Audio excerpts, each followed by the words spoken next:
Nous sommes en 793, sur l'île d'Holy Island, au nord-est de l'Angleterre. Au milieu de ce petit territoire de la superficie de 800 terrains de football, le monastère de Lindisfarne semble hors d'atteinte, comme isolé du monde. Personne ne se doute à cet instant qu'un événement inattendu s'apprête à marquer symboliquement le début de l'ère viking. Ici, la vie est paisible, c'est calme. Et c'est considéré comme l'un des lieux les plus sacrés du nord de l'Angleterre. De nombreux pèlerins viennent se recueillir dans ce sanctuaire de Saint Cuthbert, l'une des figures chrétiennes les plus importantes de la région. Mais ils ne sont pas les seuls à visiter ce havre de paix. Ces lieux regorgent de richesses et de ressources faciles à emporter. Alors forcément, ce sont aussi des points de passage où on vient pour commercer et faire du troc. Les moines ont l'habitude de voir des navires longer la côte. Ils sont habitués à côtoyer des marchands. Donc, voir des bateaux approcher, ce n'est pas forcément inquiétant. Personne ne s'attend à avoir des ennuis. Personne ne s'attend à ce qui va arriver. Les moines vivent paisiblement leur vie. Ils ne le savent pas encore, mais ils vont recevoir la visite d'hommes qui figurent parmi les plus redoutés de l'histoire. 2 navires débarquent, avec à leur bord des hommes que les moines connaissent bien. Ils les appellent les hommes du Nord, ou les païens. Les historiens estiment qu'ils sont entre 40 et 100 à débarquer à Lindisfarne.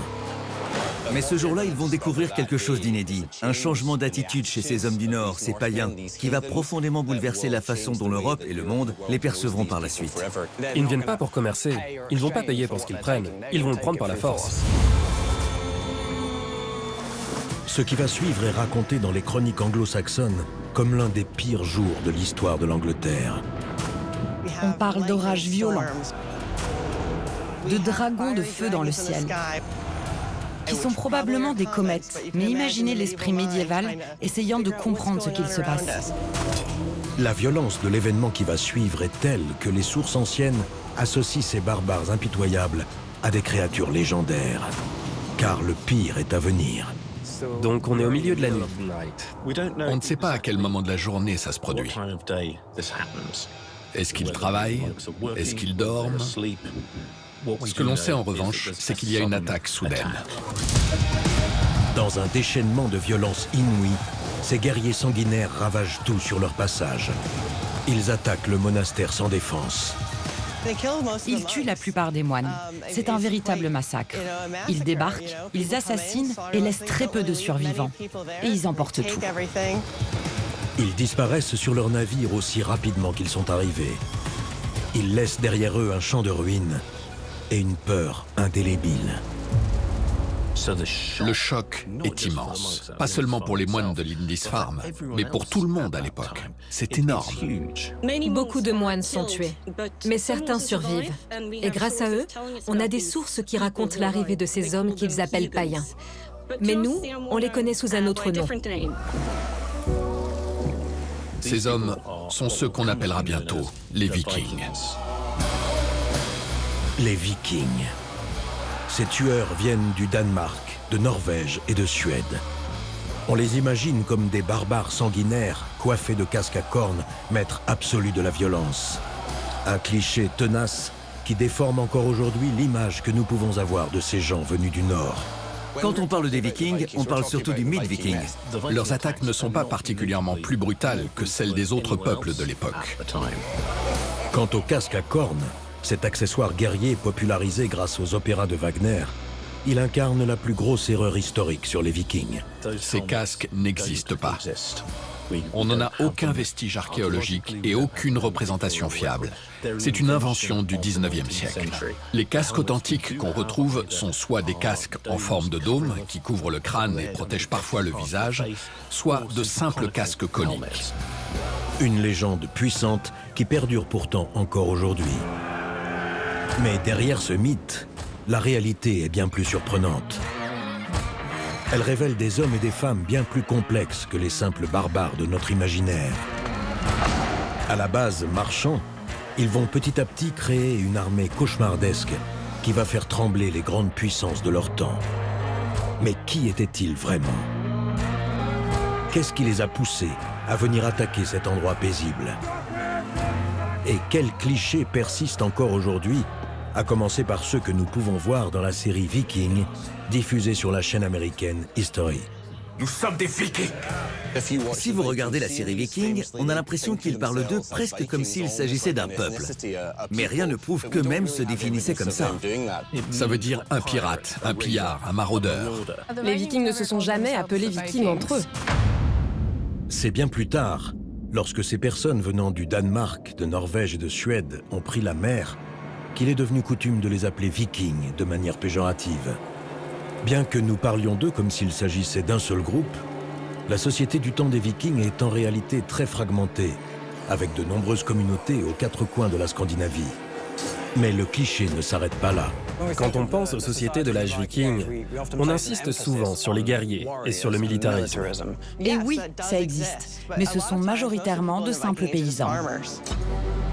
C'est une société assez démocratique au fond.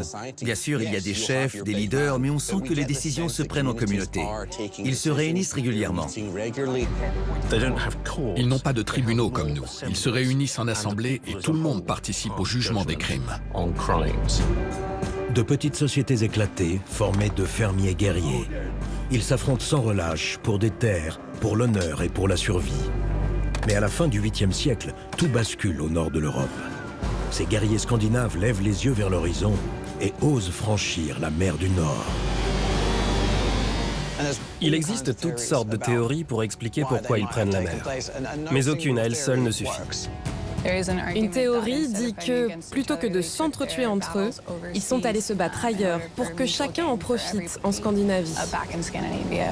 Une autre théorie évoque un léger changement climatique. Quand 5% des terres cultivables deviennent 4%, ça suffit à créer une génération de jeunes hommes qui doivent trouver de quoi faire. S'il est difficile de connaître le véritable motif de ce départ vers l'Angleterre, il y a un moment qui marque un véritable tournant dans l'histoire du monde viking. L'apparition d'une machine extraordinaire qui va profondément révolutionner leur mode de vie, terroriser les populations du nord de l'Europe pendant 300 ans et devenir le symbole de ce peuple des mers, leurs bateaux. Sans leurs bateaux, le temps des Vikings n'aurait pas été possible. C'est l'outil vital de leur expansion. Ça ne s'est pas fait du jour au lendemain. Mais quand tous les éléments s'assemblent, c'est là que tout commence. Sa fabrication exige un savoir-faire exceptionnel. Leur secret réside dans une technique ancestrale de charpente navale, la construction en bordage à clin. On commence par la quille et la solidité du navire vient de la coque. Ensuite, on ajoute à l'intérieur une armature très légère. Les planches se chevauchent, clouées les unes sur les autres, ce qui rend le bateau souple, plutôt que lourd et rigide. C'est une prouesse qu'ils ont réalisée avant tout le monde.